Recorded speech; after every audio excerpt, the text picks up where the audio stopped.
dos eruditos brasileiros versado na cultura e na língua do Antigo Testamento. Seja bem-vindo, pastor Carlos Augusto, tudo bem? Olá, pastor Heber, graça e paz ao meu querido irmão, a todos os telespectadores que hoje nos assistem, né? Quero mandar aqui um abraço à minha esposa, Noeli, à minha mãe, Dona Antônia, que deve fazer 76 anos ainda nesse mês, se Deus quiser, a todos os alunos do Betel Brasileiro, né?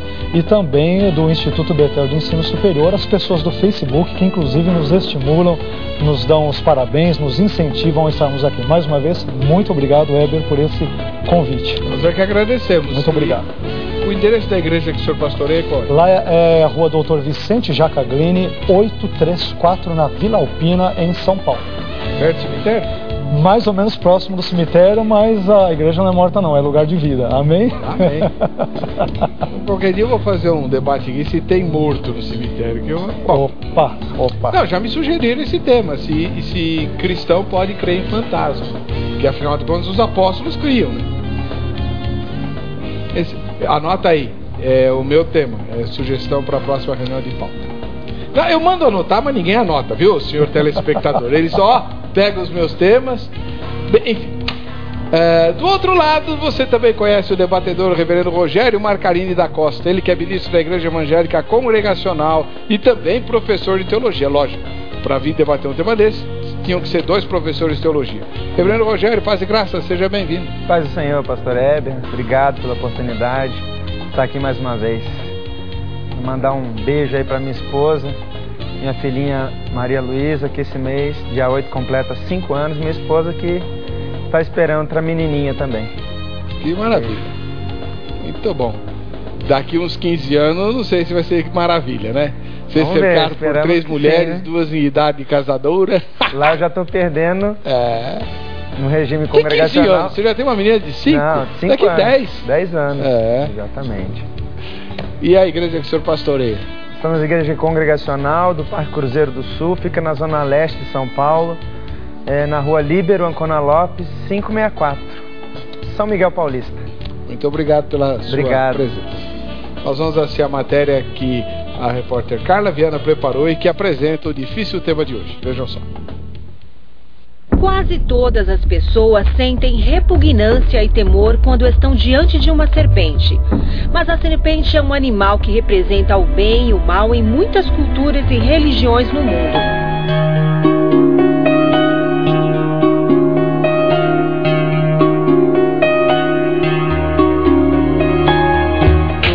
Desde a antiguidade, sua relação com a fertilidade é muito notória por causa de uma deusa pagã, que aparece em cena agarrando um réptil com uma das mãos, o que sugere uma inimizade entre as duas personagens. Na antiga Grécia, como símbolo de vida e saúde, a serpente contracena com Asclépio. Segundo o paganismo grego, ele foi endeusado por ter aperfeiçoado as artes médicas que antes eram primitivas e por isso se transformou em uma lenda, tanto que inspirou um emblema da medicina. Tal ciência é representada por um bastão de madeira com uma cobra enrolada, assim como o cajado de Asclépio, que relaciona o cedro à árvore da vida e a serpente como símbolo do bem e do mal, portanto, da saúde e da doença. Mas a mais obscura e a mais discutida serpente de todos os tempos é sem dúvida nenhuma a do capítulo 3 do Gênesis. O livro diz que a serpente era a mais inteligente de todos os animais. Na história da criação, ela tentou Eva e fez com que assim a humanidade também fosse corrompida. No entanto, como era essa serpente? Ao falar com Eva, ela foi possuída pelo diabo ou falou por si só e a partir da maldição perdeu a capacidade de se comunicar?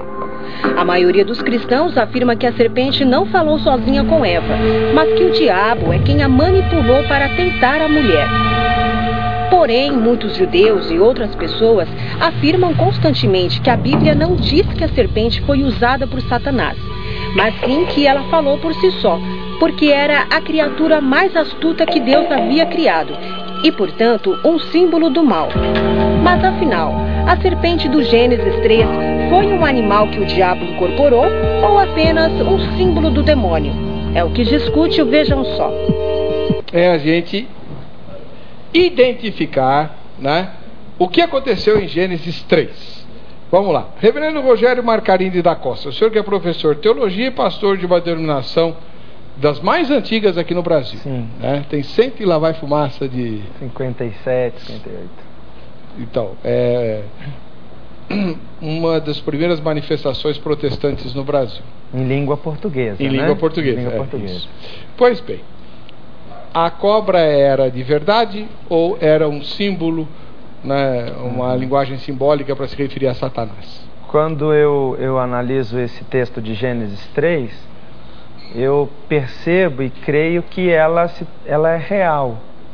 Né? Um animal que sofreu aí uma influência, possessão, alguma coisa assim do gênero e trouxe essa influência do mundo espiritual para o mundo físico. Então, quando eu penso na serpente de Gênesis 3, eu interpreto ela a princípio como sendo literal, um animal mesmo, que foi ali, talvez escolhendo a opção ali da enquete, né, incorporada ou possessa, alguma coisa assim, para então trazer a sedução, né, a mentira, o engano para a raça humana, porque o conceito que nós temos ali em Gênesis, por ser um livro profético, um livro de revelação, sendo Moisés o maior profeta, ele traz a realidade espiritual das coisas físicas. Então, o que estava acontecendo no mundo físico estava tendo um reflexo do mundo espiritual. Então, nesse conceito, a princípio, seria real e um animal de verdade. Muito obrigado. Vamos ouvir agora o pastor Carlos Augusto Vailate, que também é professor de teologia e é ministro da Igreja Evangélica Jaboque. É pentecostal a sua igreja? Sim, tem uma característica, vamos dizer que mesclada entre pentecostal e tradicional. Tem uma mescla. Muito bem. Era um bicho ou era um símbolo do diabo? Pastor Heber, eu particularmente entendo que é também ali um animal literal. Todavia, eu também compreendo que há um elemento ou inúmeros elementos simbólicos na narrativa de Gênesis 3. Como nós pegamos o livro de Gênesis e ele está inserido dentro de um contexto cultural, religioso, simbólico, dentro de todo o seu entorno do Antigo Oriente Médio, então outras situações onde a serpente ela é representada pelo mal, isso não ocorre em Gênesis, né? É bom deixar claro até para os nossos telespectadores, isso só irá ocorrer mais adiante ao longo da revelação bíblica, mais especificamente no livro de Apocalipse, em dois textos, Apocalipse 12:9 e Apocalipse no capítulo 20, verso 2, é nesses dois textos que João irá interpretar esta serpente do contexto de Gênesis 3 como sendo uma referência ou sendo associada ao mal. Mas até então, se nós fizermos uma leitura diacrônica, ou seja, ao longo do tempo, partindo de Gênesis e percorrendo a Escritura, né, de uma forma longitudinal até o seu ápice no Apocalipse, antes desse contexto neotestamentário, não há na Bíblia uma associação específica entre a serpente e o mal. Mas eu entendo que é tanto literal, como ela também dá ensejo a inúmeras interpretações simbólicas dentro do contexto cultural do Antigo Oriente Médio. Bom, você então vai defender a possibilidade de que fosse um símbolo e o reverendo Rogério vai dizer que era um bicho literal. Então vamos começar a apertar os nossos convidados. Reverendo Rogério, cobra fala? Olha, hoje não. E eu não sei quando falou também, né? Mas a história bíblica, os relatos bíblicos nos trazem alguns episódios de animais que conseguem sofrer influência espiritual e manifestar situações inusitadas, né? Como é o caso da serpente, como é o caso com Balaão, como é o caso de Jesus quando expulsa uma legião de demônios que é incorporada em porcos. Então a gente vê que esse mundo físico ele sofre uma influência direta do mundo espiritual e por isso ele pode então sofrer algumas coisas inusitadas que para nós seria incabível hoje. Tanto é que no relato, né, a Eva não saiu correndo, né? Hoje se eu encontrar uma cobra falando aí, alguma coisa, a gente fica com medo, mas naquele momento não. Mas talvez não seria tão estranho aí para quem nunca teve contato com essa dualidade entre bem e mal, né, Deus e o inimigo. Então ali existe uma harmonia perfeita entre as coisas naturais e espirituais. Bom, pastor Carlos Augusto, agora pergunta para o senhor. Esse tipo de leitura, vendo símbolos na narrativa, não diminui como é que eu posso dizer? A ideia. A ideia de que a Bíblia é um livro inerrante e tudo.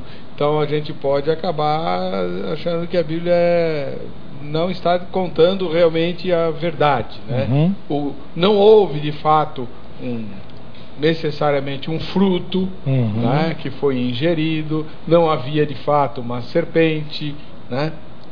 Talvez não fosse só um casal ali, sei lá. A interpretação pela via simbólica não abre portas perigosas? Abre, Heber. Do ponto de vista cristão, sim.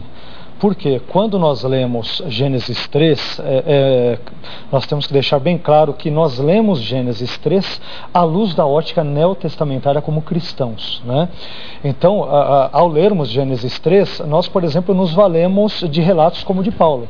Paulo, em Romanos, no capítulo 5, verso 12, ele fala sobre a historicidade de Adão, fala que o pecado cometido por Adão, ele passa para todo o restante da humanidade, por isso toda a humanidade também peca e morre. E ele vai dizer depois em 1 Coríntios capítulo 15 que assim como a humanidade morre por meio do pecado de Adão, ela é vivificada também em Cristo, no caso daqueles que creem nele como Senhor e Salvador. Ora, se eu não entender Adão como sendo um sujeito histórico, um sujeito dotado de historicidade, eu também comprometo a própria pessoa do Jesus histórico, quer dizer, Jesus existindo como sendo uma pessoa histórica. Agora, eu entendo nesse texto que, além de nós termos uma base histórica, eu entendo que Adão, Eva e a serpente foram de fato 3 personagens históricas.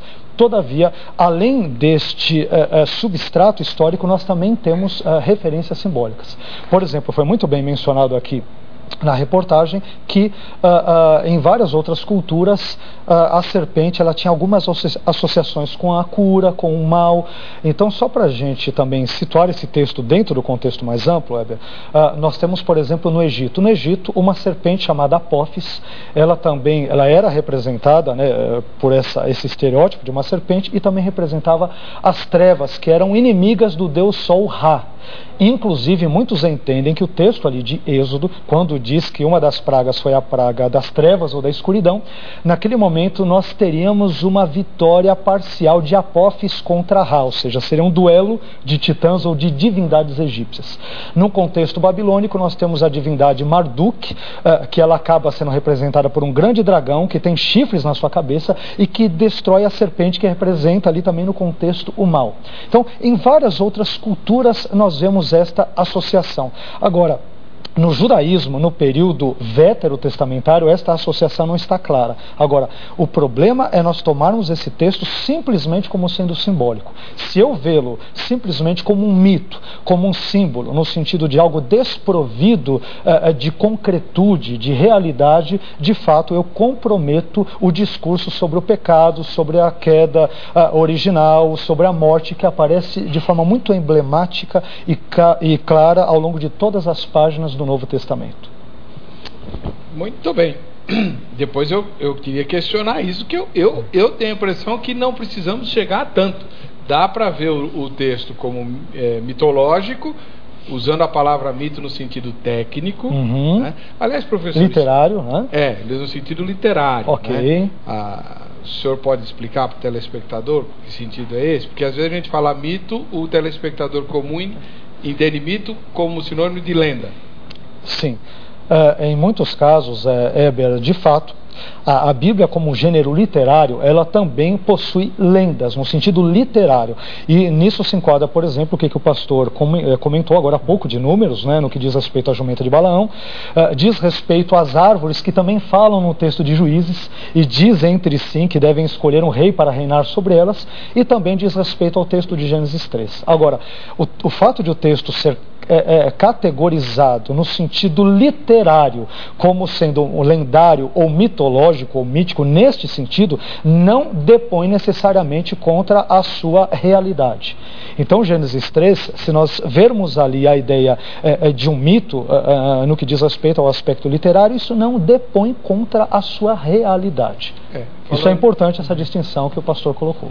Falando em outras palavras, né, quando a gente fala, usa o termo mito no sentido literário, técnico, você retrata uma verdade, um fato histórico, usando uma história como pano de fundo, que pode não ter de fato acontecido em todos os seus detalhes, mas é para ilustrar o evento. Agora, o evento verdadeiro. É verdade. Agora, se nós usarmos mito no mesmo sentido que o teólogo alemão Rudolf Bultmann usa, aí nós temos uma situação que é complicada, porque Bultmann, por exemplo, ele não acredita na figura do Jesus histórico. Ele critica. Então ele vai dizer: demônios não existem, o inferno não existe, o céu não existe, milagres não existem, a ressurreição não existiu. Isso fez parte de um discurso querigmático pregado pela igreja primitiva. Então, ou seja, você tem que ler a Bíblia e excluir todos os elementos que seriam mitológicos nessa visão teológica bultmanniana, e isso de fato compromete totalmente a historicidade e a veracidade do texto bíblico. Mas, e não é o que estamos promovendo aqui.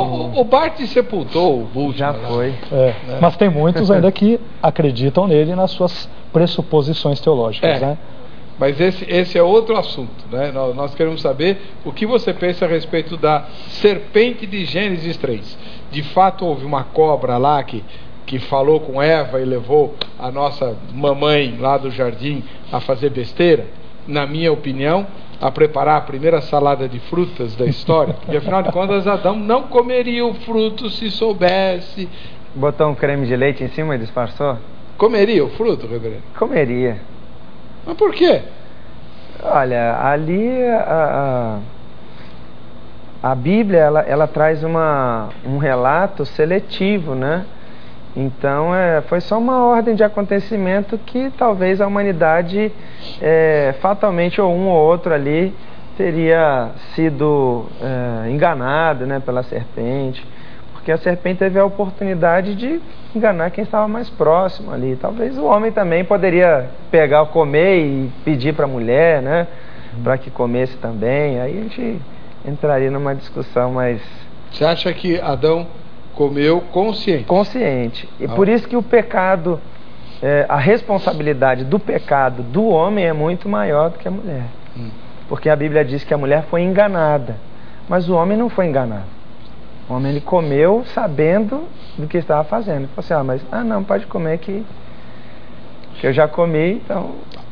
No próximo bloco eu vou explorar um pouco mais com os meus dois convidados essa ideia. Com o reverendo Marcarini, nós vamos pressionar para saber se de fato havia um bicho lá, e se havia um bicho que foi usado pelo diabo, por que o bicho é que foi punido em vez do diabo ser punido?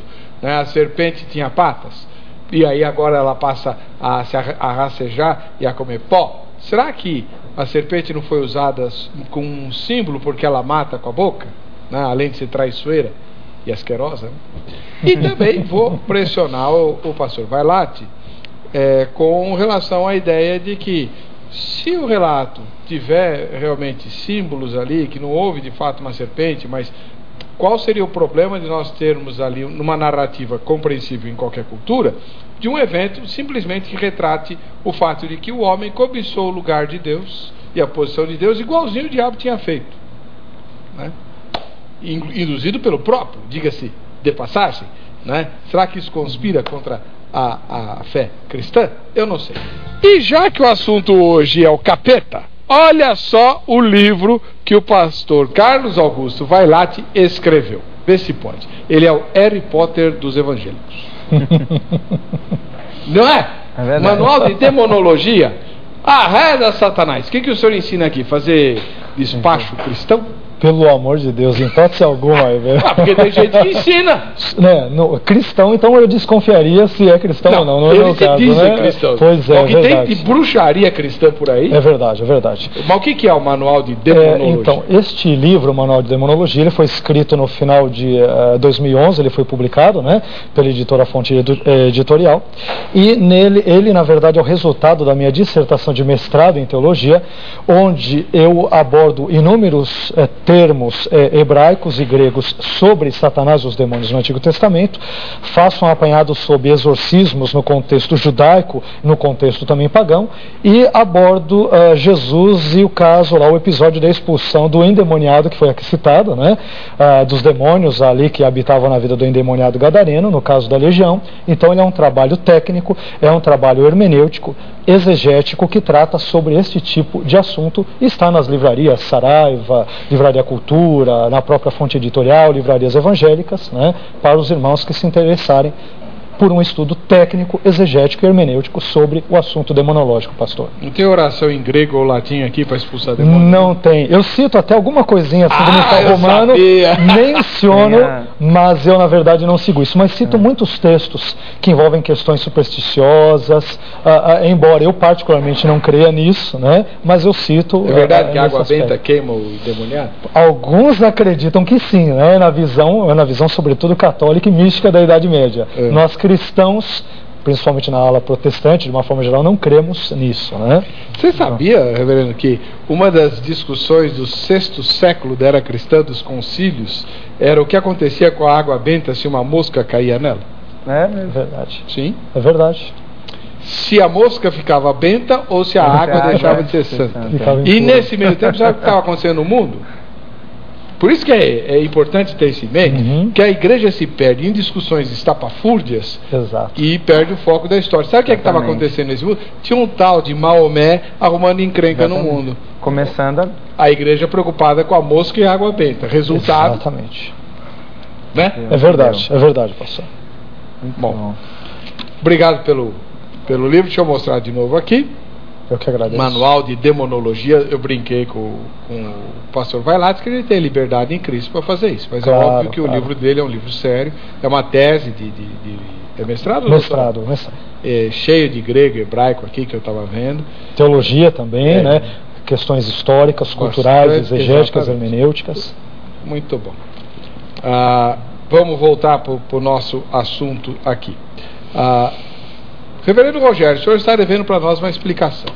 O senhor tem defendido desde o primeiro instante que havia de fato uma cobra lá no Jardim do Éden.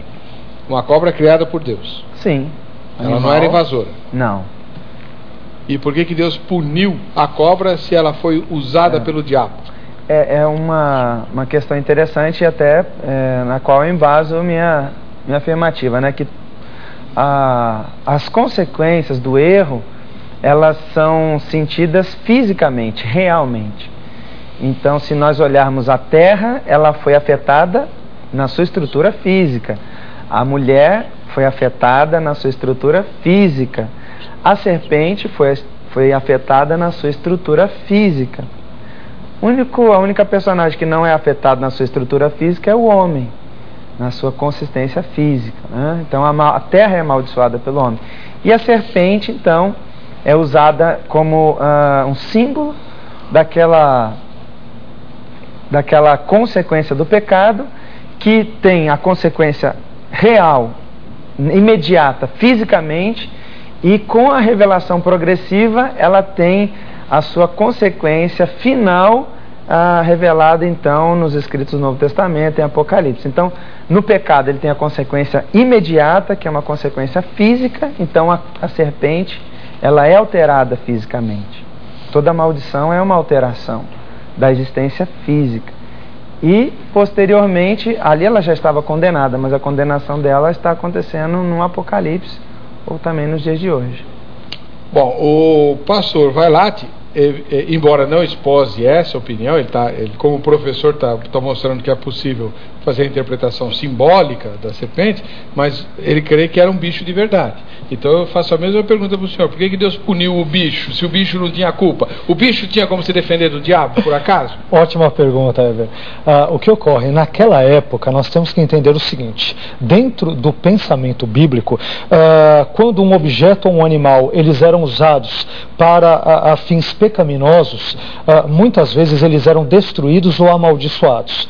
Por exemplo, quando nós pegamos um caso de bestialismo ou zoofilia, que é a relação sexual entre um ser humano e um animal. A Bíblia diz em Levítico, no capítulo 20, verso 15, que quando um homem, ele, por exemplo, se deitasse, ele tivesse algum tipo de intercurso sexual com um animal, tanto o homem como o animal deveriam ser mortos. Então, neste caso, como a serpente, levando-se em consideração a tese de que, de fato, ela foi incorporada ali por Satanás, por ser usado como um animal, um instrumento para o pecado, ela acaba sendo amaldiçoada a partir dessa concepção veterotestamentária que aparece, por exemplo, na Torá, em Levítico, capítulo 20, verso 15. Até aí tudo bem. Ok.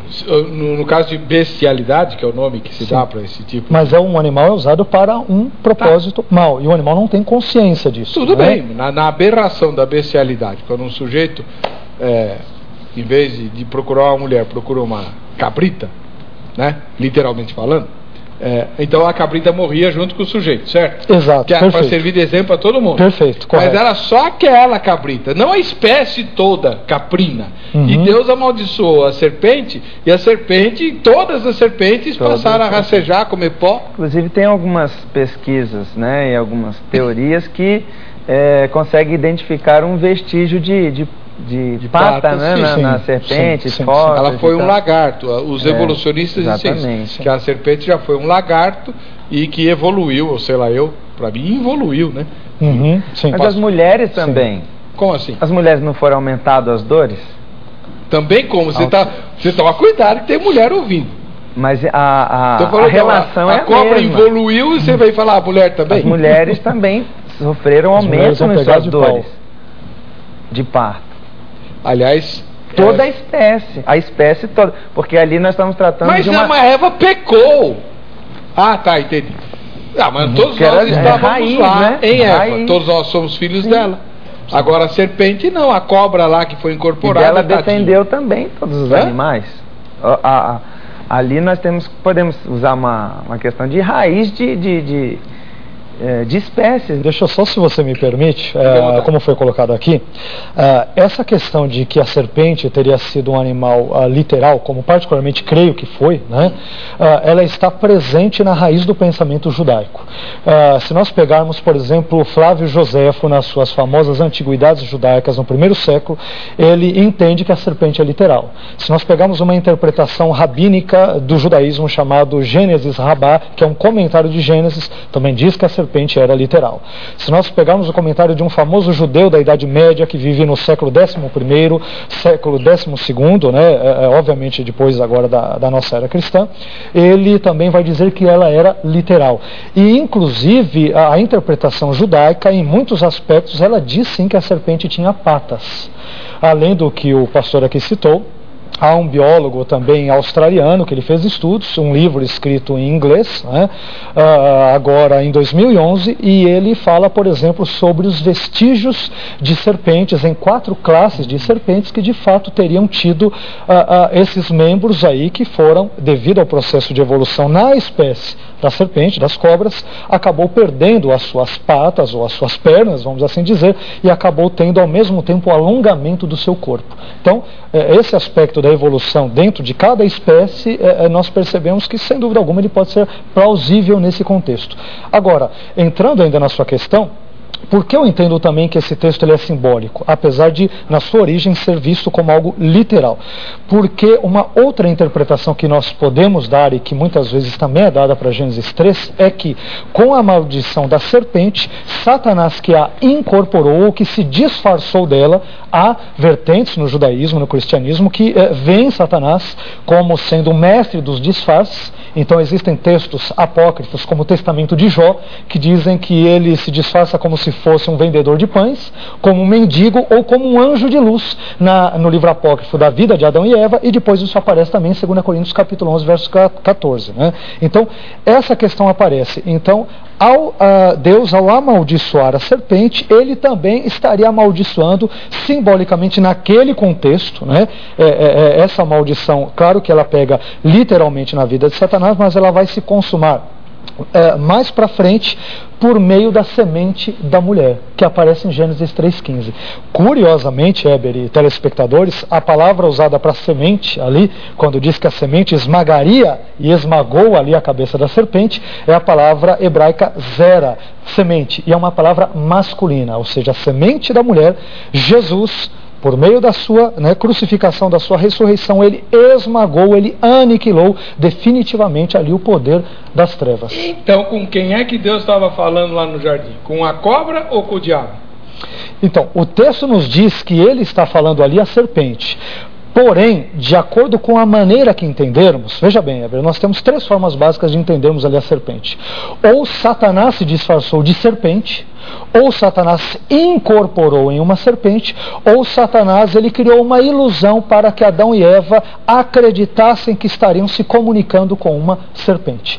Se nós entendermos que ali foi algo literal, e normalmente eu particularmente tendo a entender desta forma, porque assim é que Paulo e outros escritores neotestamentários também acabam entendendo, então ele está falando com a serpente, porque naquele contexto ela se deixa possuir ali por Satanás, naquele contexto, dentro de todo o contexto da maldição da criação, e ao mesmo tempo, simbolicamente, se refere a uma maldição desferida contra o próprio Satanás. Reverendo Rogério, não é verdade que Deus está falando com o diabo? Está falando diretamente com o diabo. E qual é a cabeça que é esmagada? A cabeça da serpente, que é a antiga serpente Satanás. Não há diferenciação ali entre o instrumento e Satanás. Portanto, é um símbolo do diabo. Na linguagem, no relato de Gênesis 3, a serpente representa o diabo. Então, ali ela se torna. Né? Por exemplo, quando nós nos tornamos agentes de Deus, nós nos representamos o próprio Deus? Sim. Então, ali a serpente representa e figura o próprio Satanás. Mas a cabeça a ser esmagada não era de nenhuma cobra, não. Era o domínio do diabo. Sim. Não era? Então, mas aí nós falamos. O texto, ele parte de uma consequência imediata, natural, até a compreensão total de uma compreensão e uma consequência final, espiritual de todas as coisas. Qual seria o grande problema para o senhor se alguém chegasse e falasse assim: reverendo, eu estava lendo uns textos e tudo, o senhor não acha que a história do Jardim do Éden é muito historinha da carochinha? Né? Eu creio que houve um homem e uma mulher, até porque a ciência já provou que todos nós descendemos de uma única mulher. Aí deram o nome para ela de Eva. Agora escapou o nome, mas se você pesquisar na internet você vai achar, né? Eva mitocondrial. Eva mitocondrial é o nome que se dá à primeira mulher da história, que a ciência diz, o DNA. Quando a gente faz exame de DNA, o DNA ele segue a trilha feminina, é isso? E está provado, todos os seres humanos de qualquer espécie, de qualquer raça, todos descendem de uma única mulher. Do Homo sapiens, né? Da espécie humana, né? Descendem de uma única mulher que foi chamada de Eva mitocondrial. Tá bom. Então eu creio que houve um homem e uma mulher, Adão e Eva. Mas não tinha, assim, fruto. O que aconteceu lá foi que o inimigo ficou, que nem faz com a gente hoje, ele fica azucrinando a nossa orelha, de que Deus estava escondendo alguma coisa, e que ele não estava sendo muito honesto, porque ele não revelava todos os segredos dele. Então que o homem quis ser igual a Deus, igualzinho o pecado do diabo. O diabo não teve esse pecado? Então, sim, orgulho.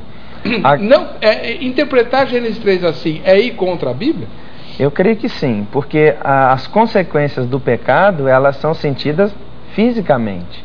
Não, elas se manifestam. Ele quis ser porque se a gente interpreta como uma questão de evolução, né, nós vamos acabar achando que as mazelas e as consequências que nós temos, né, de morrer, ou de envelhecer, ou de qualquer outra coisa, são situações que são voltadas ao acaso, ou algum tipo de teísmo aí, que as coisas são voltadas só para especulação filosófica. Eu creio que hoje a humanidade, o homem, paga o preço real, físico, Sim, em todo momento. mas qual foi o pecado de Adão? A desobediência. Em quê? Em obedecer ao que Deus estipulou.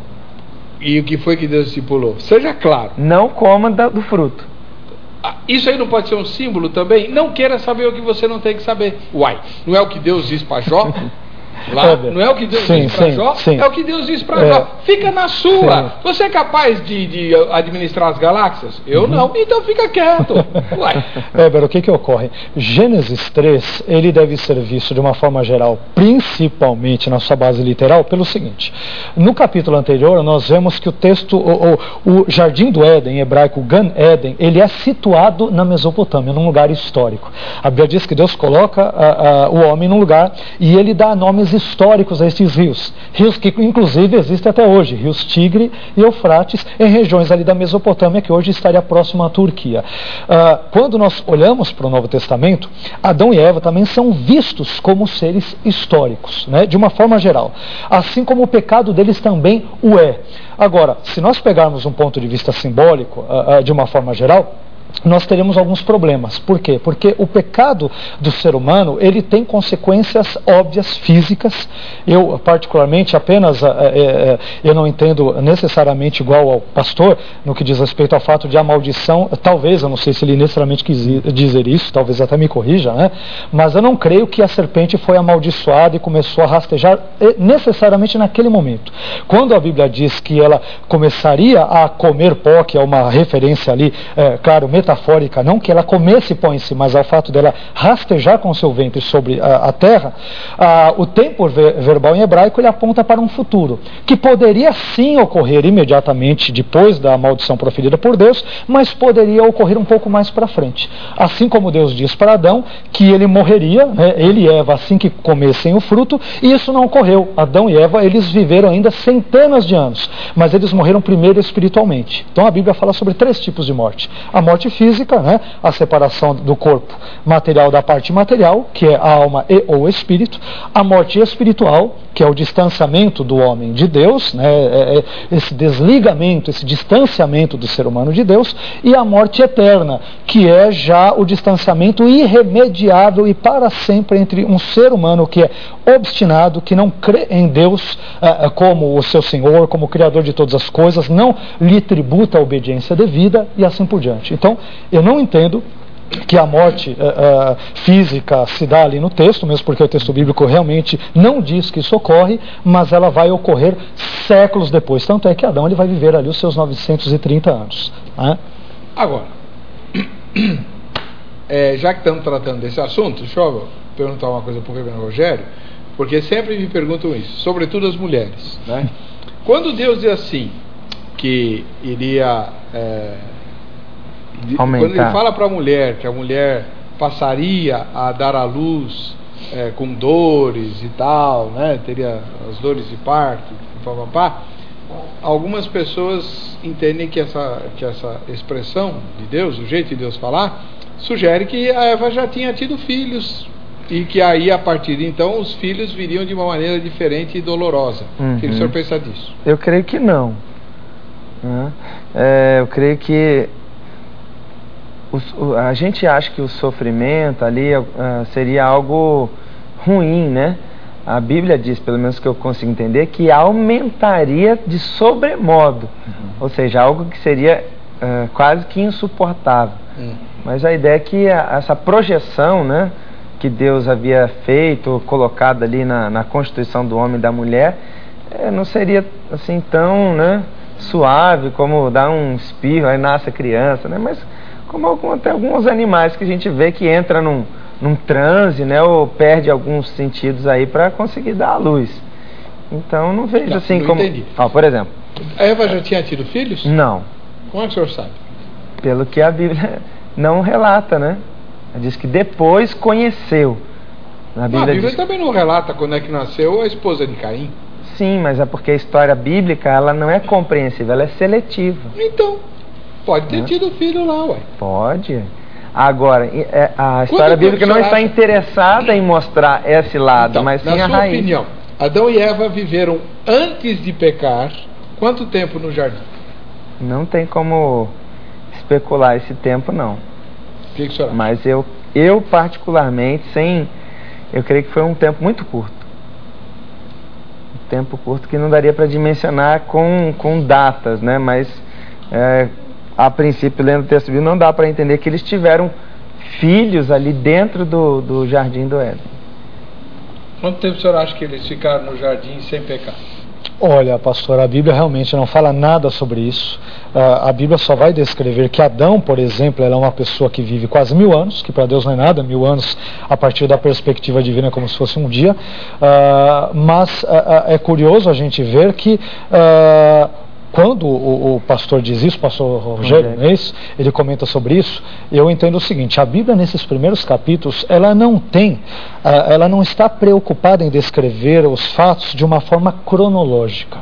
Então, às vezes, nós tendemos a entender Gênesis, não só Gênesis, toda a Bíblia. Por exemplo, muitos crentes, eles pensam que a Bíblia, no seu texto, de uma forma geral, ela começou com Gênesis e terminou no Antigo Testamento com Malaquias.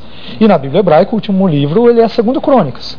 Assim como no Novo Testamento, as ordens, né, em que os livros ali estão dispostos, de Mateus a Apocalipse, ela também não é uma ordem canônica. Lutero e outros, eles viram que conforme um livro falava mais sobre Jesus, no caso do Novo Testamento, os evangelhos iam na frente, aquele que menos falava, Apocalipse, é lá para o fim da lista. Agora, quando diz que a mulher ali com dor ela teria filhos, né, no texto de Gênesis 3, nós não podemos dizer cronologicamente se aquilo significa que ela nunca teve filhos antes.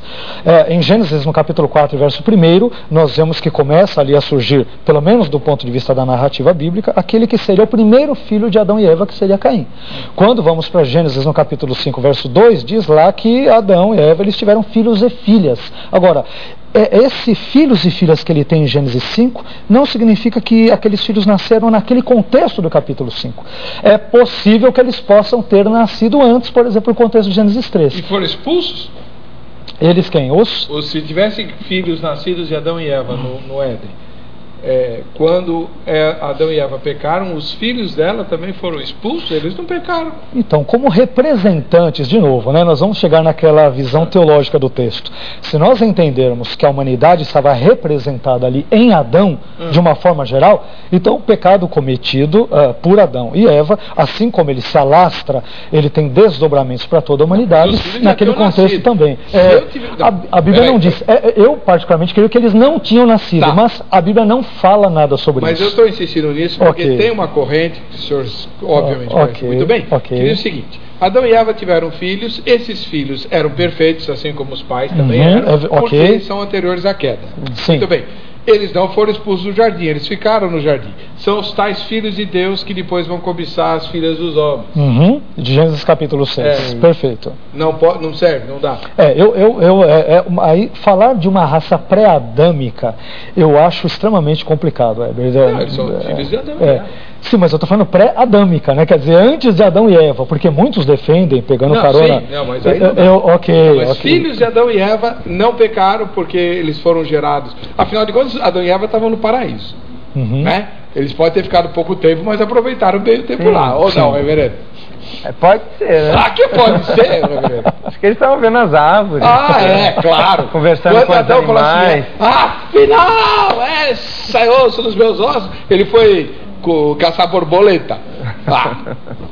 A tradição judaica, curiosamente a tradição judaica diz que a serpente, a tradição judaica, não sou eu que estou dizendo, e nem é uma visão cristã, a visão da tradição judaica, diz que a serpente viu Adão e Eva se relacionando na sua intimidade, e a serpente a partir de então cobiçou Eva.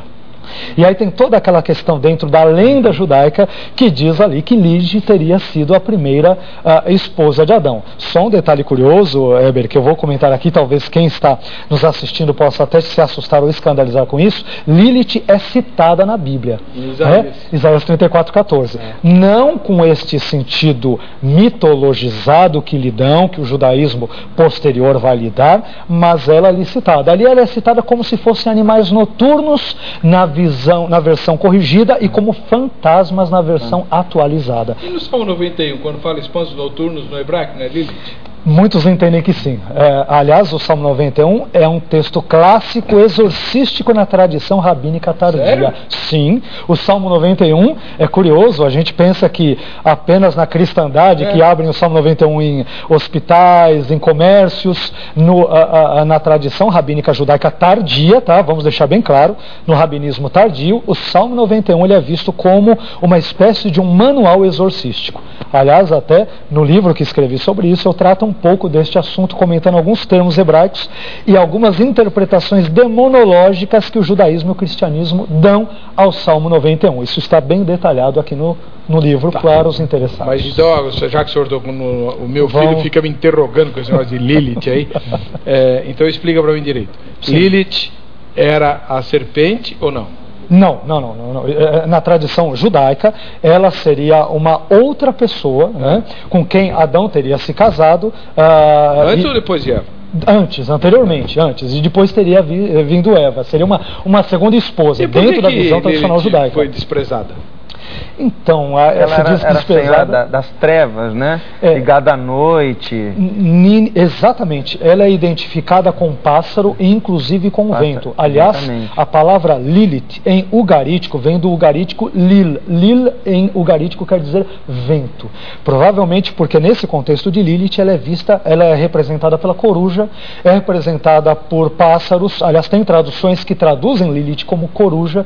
E segundo a tradição judaica, de novo, a tradição judaica, ela era vista como uma demônia, um demônio feminino, que ficava apenas assim na brecha, vendo os homens nos seus sonhos, e ela tentava deitar com eles nos seus sonhos para gerar outros filhos demônios. Alguns,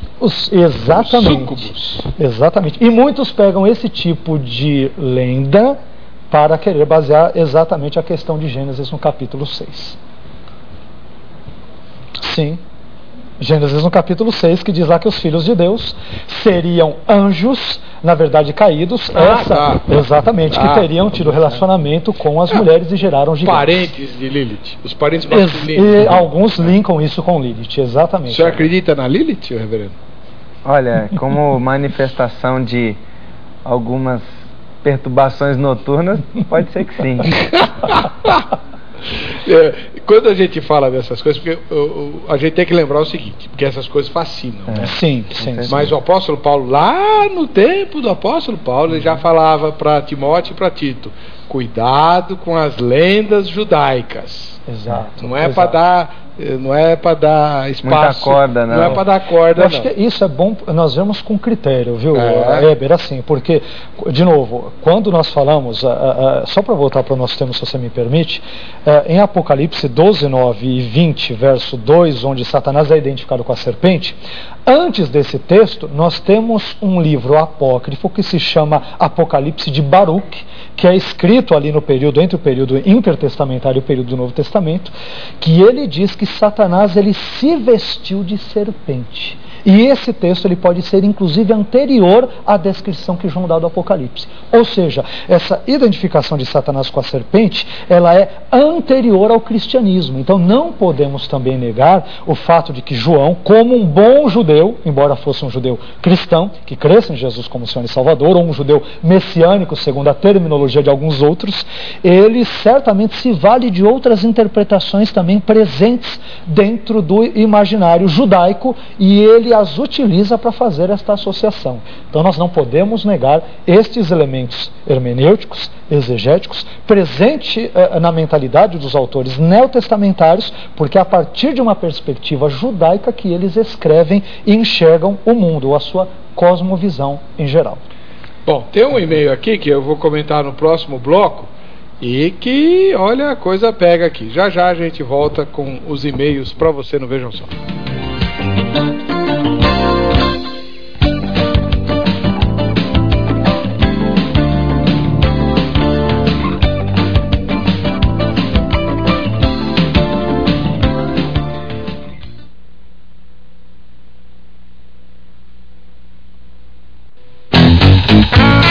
O programa Revista do Campo mostra diariamente todas as notícias do agronegócio, análises completas dos fatos. A maior cobertura jornalística do mercado agrícola com as principais cotações. Entrevistas que trazem as novidades da agricultura e pecuária, sempre acompanhadas da participação de pesquisadores, técnicos, estudantes e profissionais do setor. Informações importantes que auxiliam empresários e produtores a tomarem as decisões corretas. Revista do Campo, uma janela que mostra a força da cultura rural. De segunda a sexta, 8 da noite.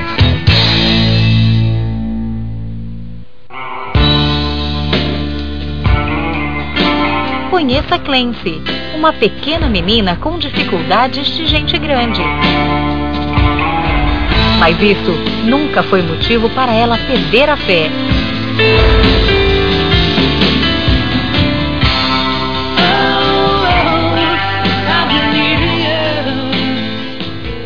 Querido Deus, obrigada por mais um dia maravilhoso. Obrigada pela comida que temos para comer e obrigada por enviar o Nick para cuidar de mim. Espero que possamos ser amigos para sempre. E por favor, cuide da minha mãe e ajuda a ficar boa. Em nome de Jesus eu oro. Amém. Aprenda e se emocione com o novo sucesso da Graça Filmes. Clancy, o poder de um coração sincero.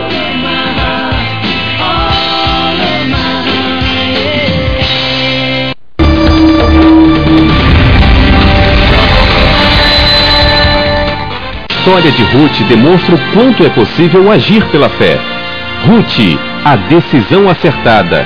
O exemplo de que não se desviando e mantendo-se firme no propósito, você vai desfrutar de uma vida de paz e prosperidade. Amanhã espero você aqui no Saboroso às 10h15 da manhã, com deliciosos pratos do nosso dia a dia e principalmente da industrialização caseira, desde bombons a tudo. Eu espero você às 10h15 da manhã.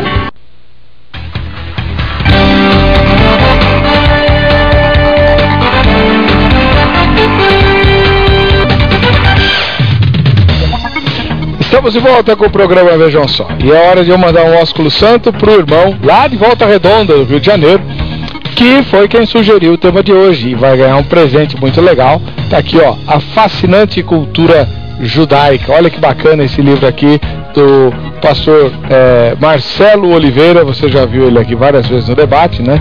Ele também é versado nas questões judaicas e ele publicou esse livro aqui sobre a cultura judaica. Você que gosta do Antigo Testamento precisa desse livro. É só você procurar na internet Marcelo Oliveira ou A Fascinante Cultura Judaica, que você vai ter informações fáceis aí para achar o irmão Marcelo Oliveira e poder encomendar o seu livro, até com dedicatória, né? Ele faz, ele é muito bacana. Então, Diego Valério, muito obrigado pela sugestão. E se você de casa quer sugerir um tema, entra no site vejamsó.com.br, vai lá na aba Sugestão de Temas, sugira o tema, não o assunto. Tem muita gente que escreve lá, fale sobre a Bíblia. Então, você tem que mandar o tema que nós vamos discutir, tá? Aí, se o tema for pautado, sem sorteio, sem nada, você ganha um presente como esse que o Diego está ganhando. Se você preferir, use o Twitter. Nós estamos na Twittosfera e aí você pode mandar críticas, observações, sugestão de tema, sugestão de convidado e fique à vontade, tá? O endereço está aí na tela, @programa Vejam Só no Twitter, tá bom? E se você votou na enquete de hoje, você está participando do sorteio dessa semana. No fim da semana eu vou sortear o kit Jô Rezende. Dá uma olhadinha no que você pode ganhar. Oi, amigos, estou aqui mais uma vez para dar uma dica para você, ó. Tenho certeza que vai ficar feliz com a minha dica de hoje. Você que está passando aí por uma queda de cabelo muito forte por excesso de química, alisamento, amaciamento, escova definitiva, escova progressiva. Você também que está com psoríase, que passou por radioquimioterapia. Eu tenho uma linha de tratamento de cabelo natural para você poder conservar os seus cabelos, né? Porque homem careca e mulher careca não dá. Essa minha linha é totalmente natural. Eu tenho kit de beleza que você pode adquirir pelo meu site, kit de cabelo seco, kit de cabelo normal, kit para cabelos oleosos e agora uma novidade, estou lançando o kit restaurador, que é para um cabelo que passou por química, por excesso de tintura, alisamento, amaciamento, escova progressiva e definitiva. É o kit restaurador, que já vem completo para você cuidar do seu cabelo. E caso você queira marcar uma avaliação comigo, ligue para mim e faça uma agenda para um horário para o seu trabalho. Lá nós fazemos tratamento de terapia com massagens terapêuticas para recuperar o seu fio de cabelo e eles voltarem rápido. Gostaram da minha dica? Tenho certeza que você vai lá, vai tomar um cafezinho, um chazinho comigo. Obrigado, Jô, que Deus te abençoe. Você que mora na Grande São Paulo, ó, a clínica fica pertinho da Estação Ana Rosa. É só ligar, é grátis a avaliação, 5083-2549, tá bom? Muito bem. Olha só o que a gente está recebendo aqui. Falou no capeta. Fica nervoso. O Adonias, que mora em Santo André, no ABC Paulista, ele diz assim: nem serpente, nem diabo incorporado na serpente, e tampouco o diabo em pessoa. Gênesis 3 trata-se de uma figura alegórica. Aceitando a literalidade do texto, como é que a gente explicaria que o onisciente, o Senhor, procurava por Adão? O diabo só entrou no universo judaico-cristão após o retorno do exílio babilônico. Ele está confundindo um pouquinho aí os conceitos, né? Eu já li esse tipo de coisa aí no seminário, tinha professor que ensinava isso. Sim.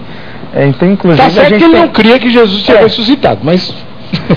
Inclusive hoje, né, até nas revistas e mídia, a gente tem visto uma volta a esses assuntos que já foram discutidos aí no século XVIII, XIX.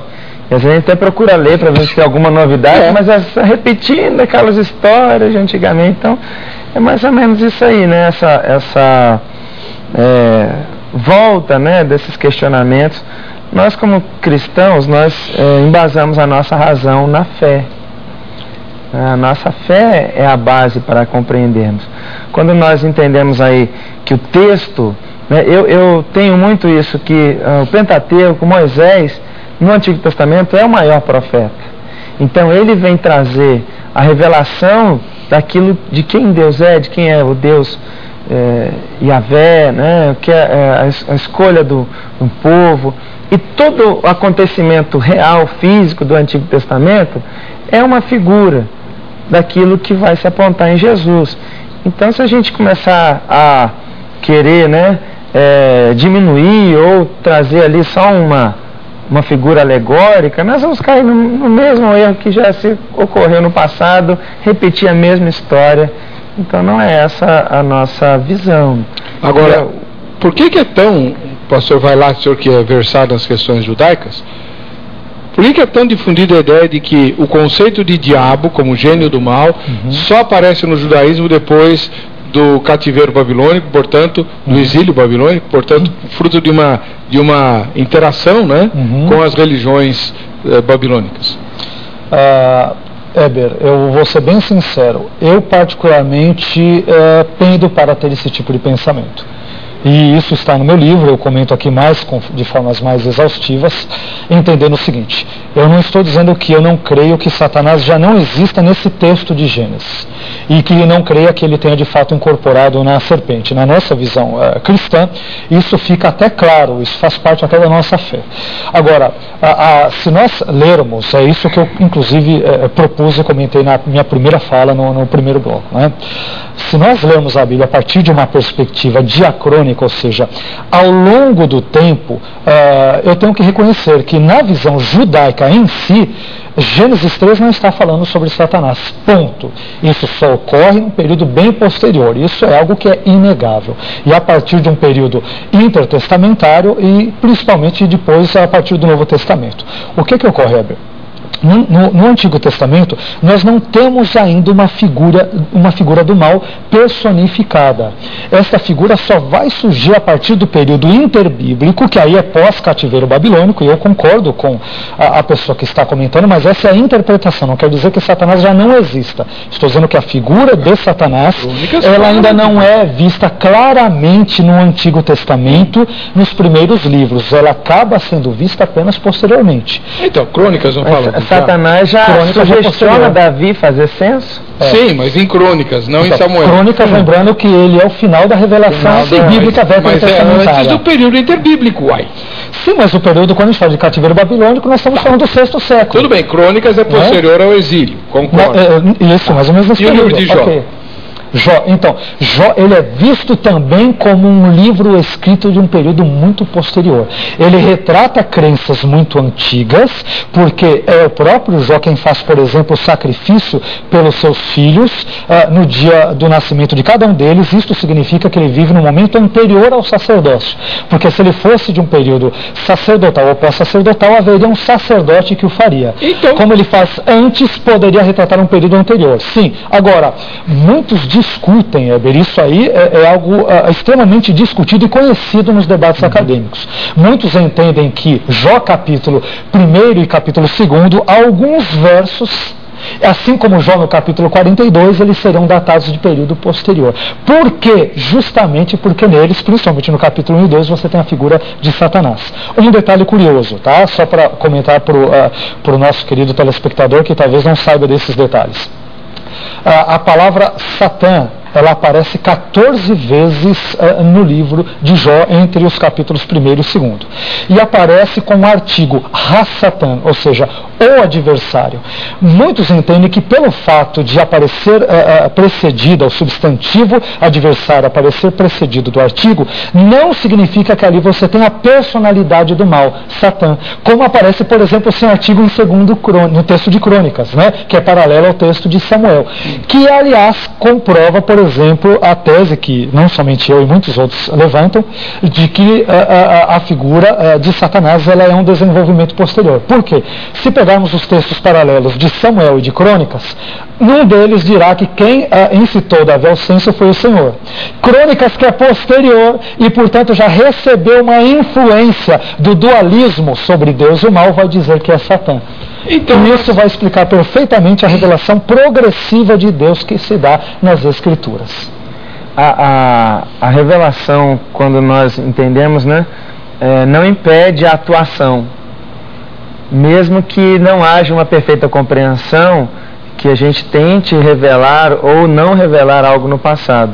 As outras religiões, né, os pagãos, já estavam sob a influência maligna. Então não tinha necessidade... Os judeus não podiam saber disso? O Espírito Santo não atuava? Atuava de uma maneira... podia ter explicado para eles, tem um gênero... Explicou através de Gênesis. Como? Através da serpente. Ele acabou de falar que não era o diabo que estava lá. Então, essa é a questão.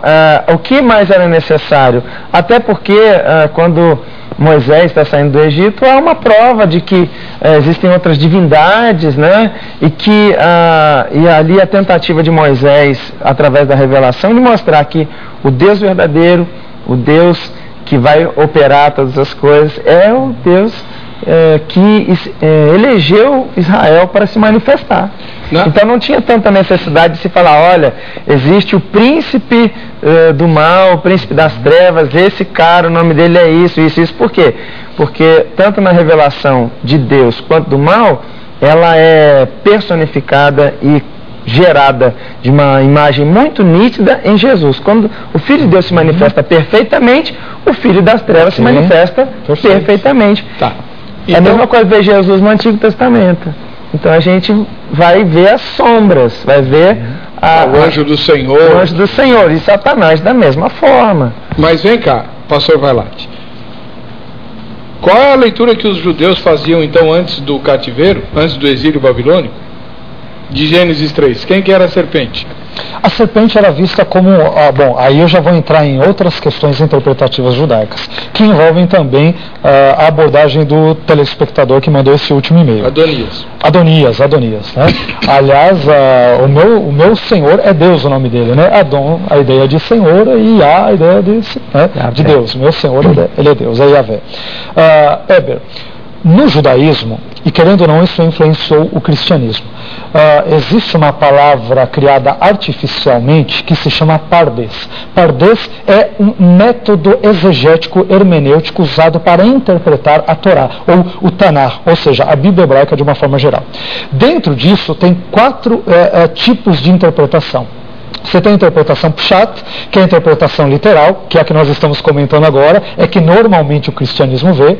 Nós temos a interpretação Remes, alegórica, citada pelo nobre telespectador, talvez ele nem saiba disso, mas citou. Nós temos outro tipo de interpretação, que é a interpretação Drash, que é a interpretação em tom homilético, que é, por exemplo, o que o rabino faz todos os sábados na sinagoga, e o que o pastor faz, por exemplo, nas igrejas, aos domingos.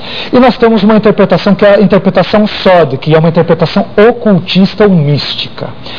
O problema é que, se nós vermos a serpente de Gênesis 3 sendo simplesmente como algo alegórico, interpretá-la apenas de forma alegórica, eu perco o controle de uma exegese sadia, porque então eu vou ler o texto e o texto pode significar aquilo que eu quiser que ele signifique. Então, um dos princípios exegéticos, hermenêuticos, por exemplo, hoje muito clássico no protestantismo, é que a Bíblia deve ser interpretada a partir de um viés histórico-gramatical, ou seja, eu tenho que ler aquele texto a partir do seu nascedouro, da sua origem histórica, e interpretar principalmente a partir daquilo que o texto bíblico em si diz. Eu só devo interpretar a Bíblia de uma forma alegórica se o seu contexto imediato ou remoto assim me orientar a fazê-lo. Por que, por exemplo, nós cristãos costumamos entender a serpente de Gênesis 3 como sendo literal? Porque foi assim que Paulo a entendeu. Paulo, ele diz bem claro, ele entende esse contexto da serpente, de Adão, ele vê Adão como uma figura histórica. Lucas cita Adão na genealogia de Jesus, né? Numa delas de Mateus não cita, na outra de Lucas ele cita Adão. Então, se eu não entender Adão como um personagem histórico, e dentro desse contexto Eva, a serpente, os rios Tigre e Eufrates, o jardim do Éden, tudo dentro de um contexto histórico, eu perco o controle da exegese. Então, eu posso ver na Bíblia aquilo que eu quiser ver. Qualquer coisa significa qualquer coisa, e aí dá margem para todos os tipos de heresias possíveis e imagináveis. Mas eu não entendi uma coisa. O judeu anterior ao exílio, quando ouvia a leitura de Gênesis 3, perfeito. Pensava em quê? Numa cobra? Hoje, por exemplo, sim, numa serpente. Rashi, por exemplo, um ícone da interpretação judaica, que tende a interpretar literalmente, ele diz bem claro, é uma serpente. Hoje, nós temos que entender o seguinte: o judeu, ele não vê a figura, a existência de uma figura do mal, o diabo, como nós cristãos vemos. Esse dualismo, é claro que esse dualismo, na visão cristã, é um dualismo entre aspas, porque nós sabemos que não há páreos para Deus. Deus, ou ele é Senhor sobre todas as coisas, ou não é.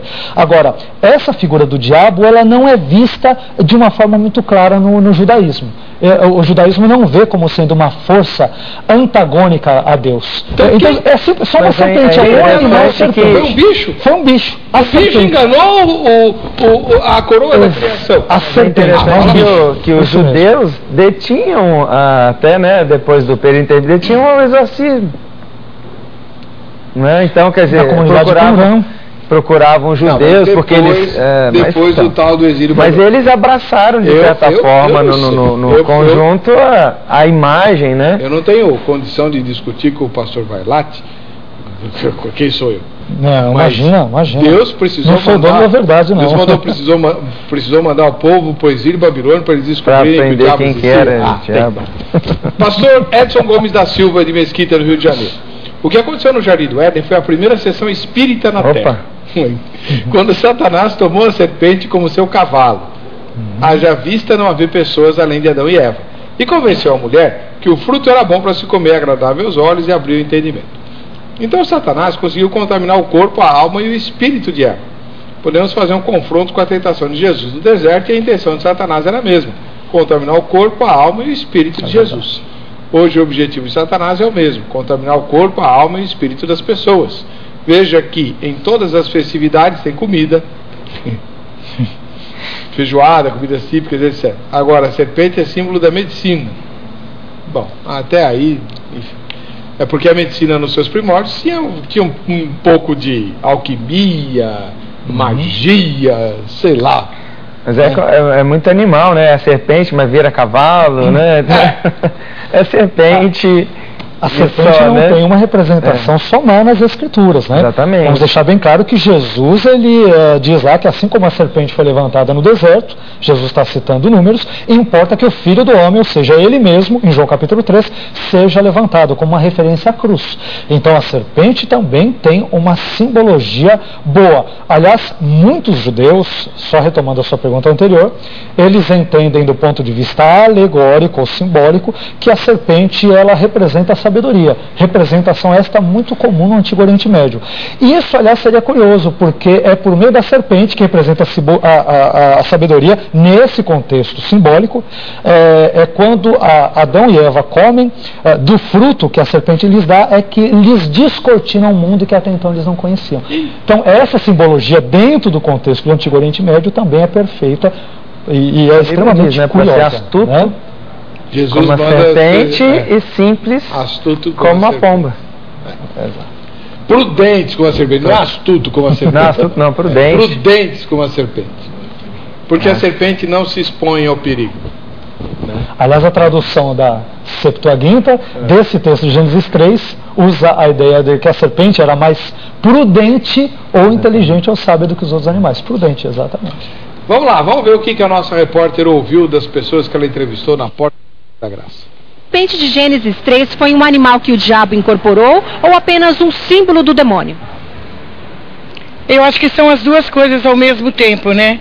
É um animal, um réptil ali que o demônio se transformou em réptil para enganar e que acabou se tornando um símbolo.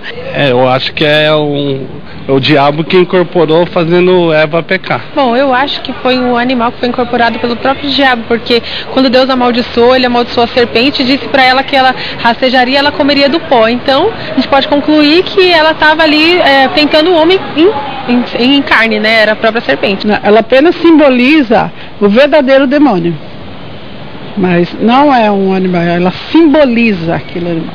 Eu acredito que seja um animal, porque uma das sentenças que é dada por Deus é que ela rastejaria sobre o próprio ventre.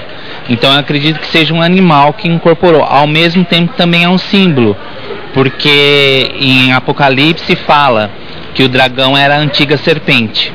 Então assim, ao mesmo tempo que ela era um animal, ela também é um símbolo de Satanás. Bom, o Antônio Estevão de Santo André diz assim: na minha opinião, eu acho que foi uma forma de representar o diabo, para enganar.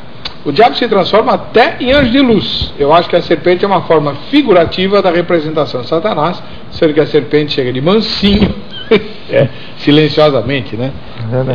E ataca. O diabo nunca vai aparecer feio ou desagradável a ninguém, mas sim em uma forma aceitável.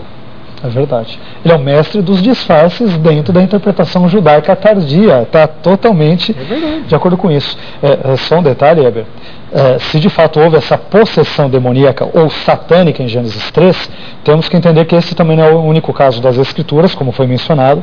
Temos casos dos porcos ali, né, o caso dos porcos que aparecem nos sinóticos, e temos vários outros textos na literatura, tanto católica como cristã, protestante, que fala de demônios possuindo cabeças de touros, demônios com formas de cavalos, de ratos, de veados, de camundongos, de gatos e de vários outros animais. Esse tipo de pensamento, ele é absolutamente clássico no período, por exemplo, interbíblico, e depois ele avança ao longo de toda a Idade Média. Em forma de gambá, tem? Olha, gambá pelo menos eu não lembro de ter visto. É mais moderno, mais contemporâneo. É verdade, é verdade. É verdade. Se os porcos puderam, por que os gambá não podem, né? Com certeza. Qualquer animal. Tá bom. Eliandro, de Volta Redonda, no Rio de Janeiro. A paz do Senhor, meus amados. O meu entendimento é um animal, pois em Gênesis 3, 14 e 15 Deus pune claramente o animal. E quem não pensa logo em dar pauladas quando vê uma cobra? É verdade. Tanto homens quanto mulheres é inimizade a qual Deus se referiu. Só que é errado matar cobra, viu, Eliano? Eu descobri há muitos anos, lá no Instituto Butantan, que 1 grama de veneno de serpentes vale mais do que 1 grama de ouro, porque a indústria farmacêutica usa para fazer remédios para o coração e para a pressão. Agora eles estão trabalhando de forma sintética já, né? Com os venenos. Mas é caro, o veneno de cobra é caro, muito caro, custa muito caro. Então captura a serpente e manda para o Butantan, porque no veneno da serpente tem remédio. Existe até uma interpretação dessa questão da serpente, né? Porque os animais, segundo o relato bíblico, seriam sujeitos ao homem. Então, quando ela inverteu, né? Ela sujeitou, né? Então, se Satanás tivesse se apresentado com algo superior ao homem, talvez ali não teria conseguido conquistar. Mas como ela estava sujeita, ela aceitou a sugestão. O senhor está me lembrando que eu tinha marcado aqui uma pergunta. Num bloco anterior, o senhor mencionou que a mulher foi enganada e o homem não. Eu nunca entendi esse texto de Timóteo. Como assim a mulher foi enganada e o homem não? Como é que a serpente enganou a mulher? Enganou no sentido de argumentos, né? De ter um diálogo. O homem não teve diálogo. Ele aceitou. A Bíblia diz assim, a serpente me enganou, a mulher me deu o fruto e eu comi.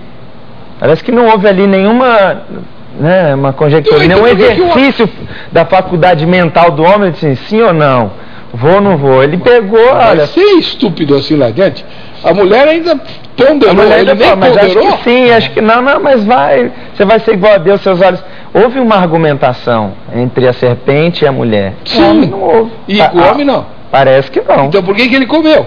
Porque ele se sujeitou, porque quando Deus diz para que o homem fosse vamos botar assim, um líder, né, o cabeça e todas as coisas, como é restaurado no casamento cristão, o dever do homem não era se sujeitar à mulher. Tanto é que Paulo diz, né, até que a mulher não ensine, porque a primeira vez que a mulher ensinou já deu tudo errado. Então, não é essa eu particularmente não compartilho dessa visão dele de 1 Coríntios 14, né? Mesmo porque é interessante que as mulheres profetizam em 1 Coríntios 11. Sim, né? Então você tem em Cristo hoje a igualdade. Hoje não tem mais problema com essas questões. Mas Paulo não escreveu depois de Cristo, irmão? Sim, mas o contexto de Coríntios ali reflete outra situação, né? Quando ele fala de proibir de ensinar é em Timóteo. Sim. Não é em Coríntios, é em Timóteo, mas esse texto aí, a questão que é o único texto que apresenta uma razão teológica para sujeição da mulher ao marido. A mulher foi enganada. Mas o erro do homem foi se sujeitar ali num contexto em que ele deveria sobressair. Entendi. Mas a gente pega Adão, né? Lá no céu vai acertar as contas. Mas Weber, eu acho que nós cometemos um grande engano quando nós pensamos, se eu estivesse no lugar de Adão, tudo seria diferente. Muito. Inclusive, nós estamos indiretamente descrendo do próprio Deus, porque foi Deus quem escolheu Adão e o colocou no jardim do Éden. E se Deus é onisciente, Ele é perfeito, Ele é justo, Ele é santo, Ele escolheu a melhor pessoa para estar no Éden ali para nos representar. E se esta melhor pessoa, por meio da sua liberdade, ela pecou, não podemos achar que nós faríamos diferente se estivéssemos ali no seu lugar. Nós certamente faríamos a mesma coisa. Nilson José Santana de Itabuna, na Bahia. Saudações em Cristo. Creio na literalidade de Gênesis 3, que foi uma incorporação do diabo. Esse negócio de alegorizar certas passagens da Bíblia é resultado desse famigerado neomodernismo teológico. Dr. Aníbal Pereira dos Reis diz que acha ridículo o adjetivo modernista atribuído aos balofos exegetas do século passado. E mais ridículo e pejorativo ainda, o de neomodernista, emplacado nas teorias de Calbart e Companhia Limitada. Não, aí é neo-ortodoxia. Neo-ortodoxia, é verdade. Só tem não imaginam eles que de modernismo ou neomodernismo só tem o letreiro, porque as raízes de sua fantasmagórica exegese se fincam na escola judaica de Alexandria. Os contextos de Apocalipse 12, 9 e 22 provam a literalidade do texto, quando fala da antiga serpente. Sim. Mas aí, irmão, desculpa, Nilson, mas os textos de Apocalipse 12, 9 e 22 falam de dragão. Tem dragão? Existe dragão? Talvez o Apocalipse é o texto mais alegórico de toda a Escritura, né? Fala e foi morto o dragão, ou foi vencido o dragão, a antiga serpente. O dragão, obviamente, não existe. Sim, não existe. E a serpente é uma referência semelhante ao dragão. Estou falando do diabo, simplesmente. Mas o dragão, assim como, veja bem, o dragão, em grego a palavra drakon, ela também tem associação com outra palavra, a palavra hebraica Leviatã.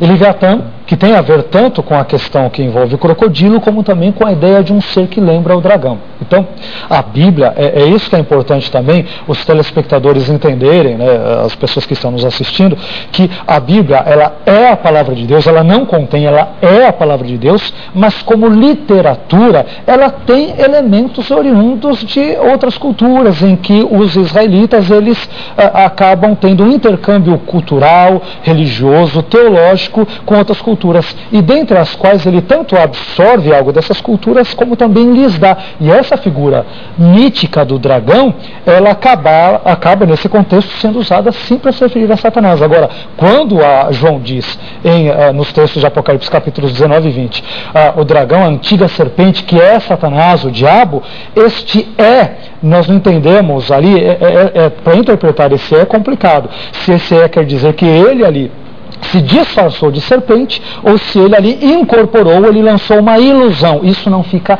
claro. E é a interpretação que domina. Nem precisa. O que Apocalipse está dizendo é o seguinte, lá em Gênesis 3, era o diabo que estava presente, é verdade. Ele estava lá. É verdade. Pronto. É verdade. Né? Aliás, Isaías vai dizer isso também, né? No Éden, você se refugiava. Exato. Você não crê que lá é o diabo? Onde? O rei de Tiro? Não. Aí, então deixa pra lá. Outro tema, outro dia a gente Isaías 14, Ezequiel 28. Exatamente. Esse é um texto muito, muito bom. O senhor crê que é o diabo, né? Eu e o senhor estamos juntos? Sim. A gente vai fazer um debate sobre quem é a figura lá de Ezequiel e de Isaías, que se afogueava nas pedras preciosas do Éden. Para você que fica com a gente, que fica com essa programação, a paz e a graça de Jesus. Nós nos veremos no próximo Vejam Só.